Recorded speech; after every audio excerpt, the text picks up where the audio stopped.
রান্না হয়ে গেছে, এখন নামিয়ে নিব। হ্যালো তারপর আমি ফ্রেন্ডস, গোসল করে আশা করি খাওয়া দাওয়া তোমরা শুরু সবাই করে অনেক দেব। ভালো আছো।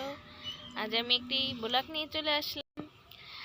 তা আমার ব্লগে কি কি থাকছে তা আমার সঙ্গে থাকো, সবই দেখতে পাবে।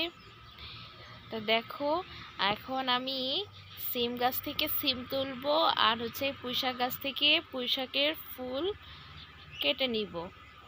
তো চলো যাই। দেখো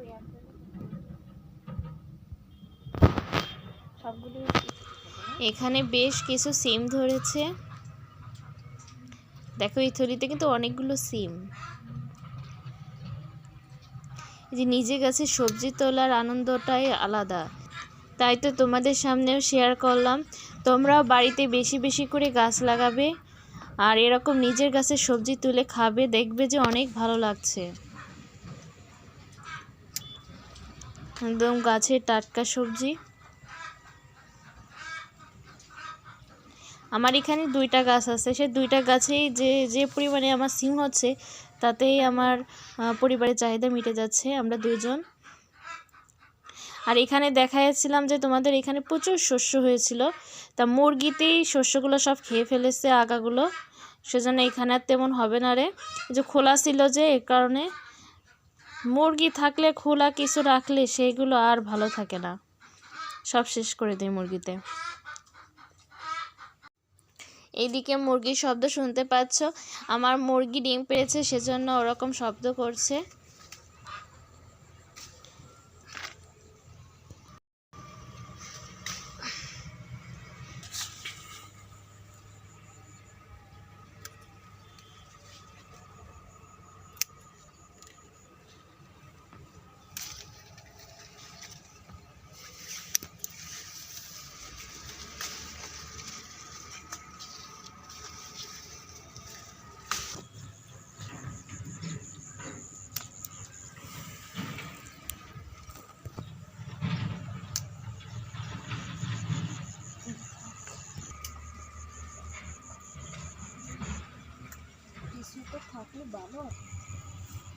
দেখো ফ্রেন্ডস, কতগুলো আমার সিম তোলা হয়ে গেছে, আরও সিম তো আছেই।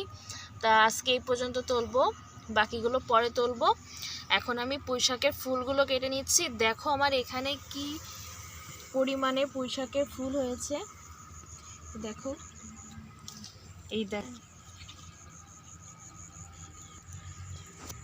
বেশ পরিমাণে হয়েছে। কয়েকবারই এখান থেকে ফুলগুলো ছিঁড়ে আমরা খেতে পারবো।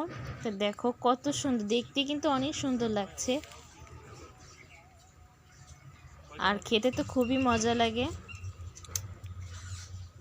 আর এই সিজনে এই ফুলগুলো পাওয়া যায় বাজারে, খেয়ে দেখবেন অনেক মজা লাগবে। তা আজকে আমি এটা রান্না করব চিংড়ি মাছ দিয়ে। তা আমি এটা কীভাবে রান্না করি সেটা আমাদের সামনে শেয়ার করব।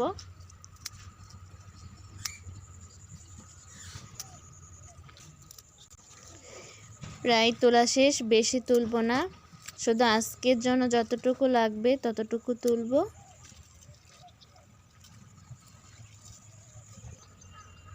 তা দেখো আমার সিম আর এই যে আমার পুঁইশাকের ফুল তোলা হয়ে গেছে।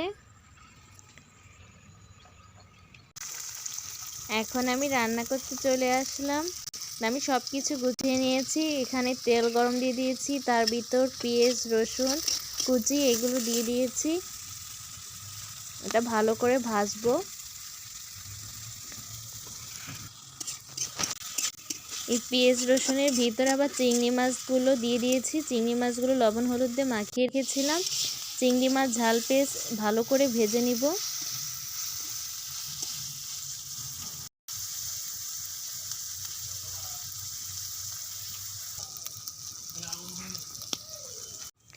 এর মাঝে কিছু জিরা দিয়ে দিলাম।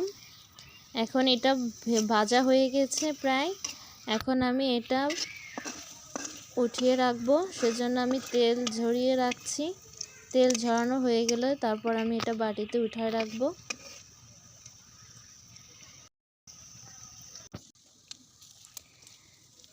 এখন আমি ওই পুঁইশাকের যে ফলগুলো আছে সেগুলো ধুয়ে রেখেছিলাম, সেইগুলো এই তেলের ভিতর দিয়ে দিব।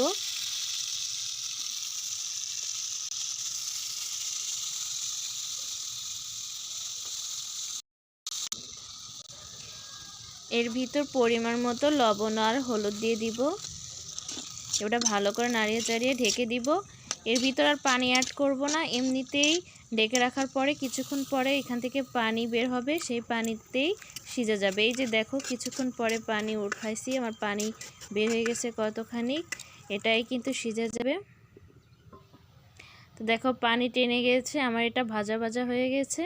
এখন আমি এর ভিতর ওই যে ঝাল পেস্টগুলো উঠিয়ে রেখেছিলাম চিংড়ি মাছ ভাজি, সেইগুলো এর ভিতর অ্যাড করে দেব। এখন এইগুলো ভালো করে নেড়ে চেড়ে নামিয়ে ফেলবো, বেশি সময় আর ভাজবো না।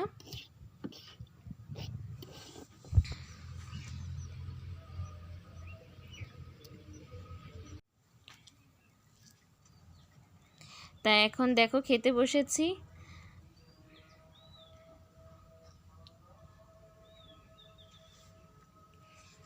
খেতে খুবই মজা হয়েছে, সব কিছুই ঠিকঠাক আছে। এবার শীতে এই প্রথম পুঁই ফল খালাম, তো ভালোই লাগলো।